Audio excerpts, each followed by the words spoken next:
Hello everyone, welcome to this Q&A video. I've got a few questions over on Instagram and after my recent webinar presentation, so I thought I'd compile them together into a bit of a Q&A video and talk about some of the gear that I use, a few practical questions, and then a few more philosophical. So let's go ahead, jump in.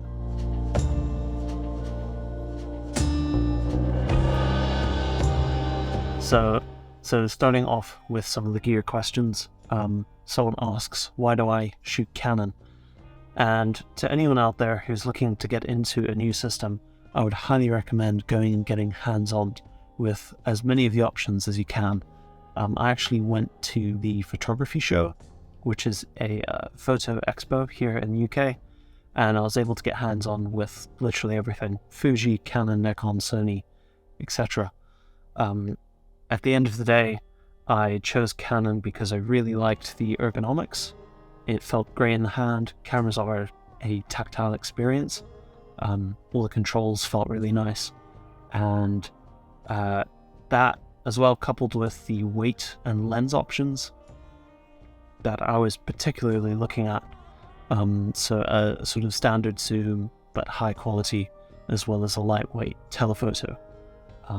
That's why I went with Canon in the end. There's a few other things as well, like I really liked the IBIS and the Canon systems. The autofocus is incredible, especially eye autofocus for wildlife and animals. And paired with that is the 20 FPS in electronic mode. So that's, just world-class, outstanding.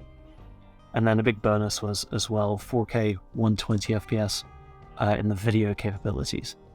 So Canon was sort of an all-rounder for me that really ticked all the boxes. But I think if I had gone with Nikon, which I also really liked the ergonomics of, I would have been just as happy. So next question, someone's asking about which filters I use, and I carry 3 filters with me pretty much at all times. The first is a circular polarizer, which is great for cutting down on reflections when you're shooting water, waterfalls, lakes, etc. As well as cutting through atmospheric haze up in the mountains. So that's a must-have.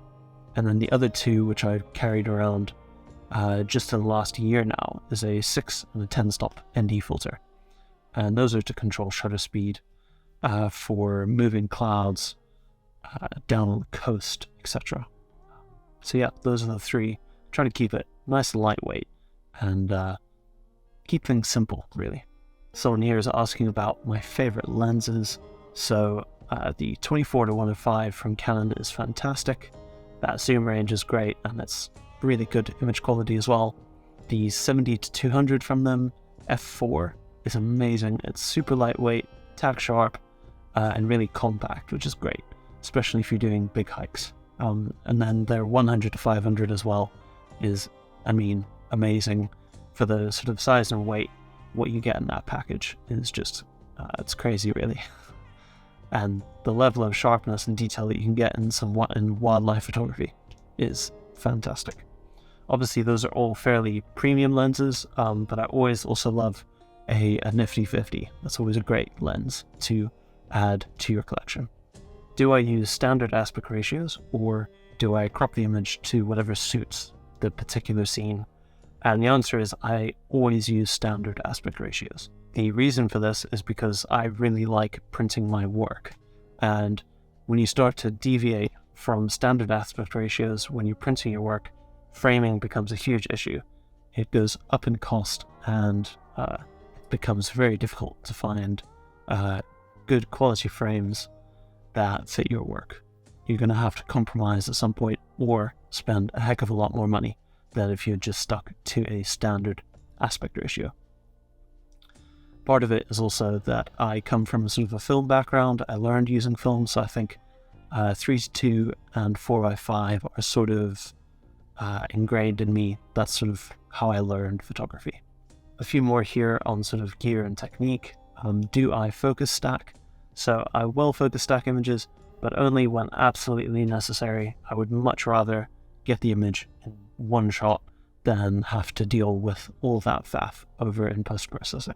And then, do I use a tripod or do I shoot images handheld? And the answer is both.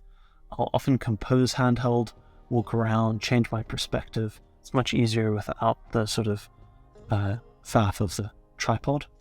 And then I'll set the tripod up once I've found the composition that I like and fine-tune things ever so slightly. And obviously trying to get the best image quality possible using a tripod. Moving on to a few more practical questions. How do I find my locations? So I use a combination of different things. First of all is I always use paper maps. I've got a huge stack up here that I troll through for hours at a time sometimes. And I mark with pencil on them different locations, campsites, etc. The other thing is I'll do online research, which to me is usually going on Google Maps and Google Earth and trying to find perspectives or angles on different subjects. Occasionally I'll jump onto Instagram and other social media, and if something really catches my eye, then I'll mark it down, but that's a pretty rare occurrence. And then in Scotland, there's a brilliant website called Walk Highlands, which has got loads of great hikes. And so yeah, that's a fantastic resource that I use quite often. The other related question was, how do I choose subjects? Basically, when I'm planning a photography shoot, most of the time I'm not going to photograph a particular subject. I'm trying to find areas that I think have got lots of potential. So for instance, if I know it's going to be below freezing level, then I might look for high-level locks that'll have ice on them. That's the sort of general philosophy that I go with, trying to put myself into interesting locations at interesting times. And then when I'm out on location, something has to just jump out to me. It's got to catch my attention, really draw me in, and have a bit of a narrative and a story behind it. So somebody else asks, do I ever hide sandwiches within the bellows of my large format camera? And the answer is, of course. It's the only practical way to compactly pack a large format camera and a snack at the same time in your camera bag. And then lastly, what keeps me going out again and again to make images? And for me, walking and hiking, being out in the landscape, provides me with some peace and solitude. I really just enjoy being out in nature, connecting with nature, and I think it's some of the most sort of life-filling experiences that anyone can have. And of course, photography is a great creative outlet. Things are never the same twice out in the landscape. So conditions could be different, the season could be different, you could bump into animals or wildlife. So I think for me, it's that constant sense of sort of curiosity and wanting to go out and explore. So that's going to be it for this Q&A. Hope you've learned a little bit about me, and if you've got any more questions, then do please pop them down in the comments below, and I'll make sure to get back to you. That's going to be it. Thanks everyone for watching. Cheers.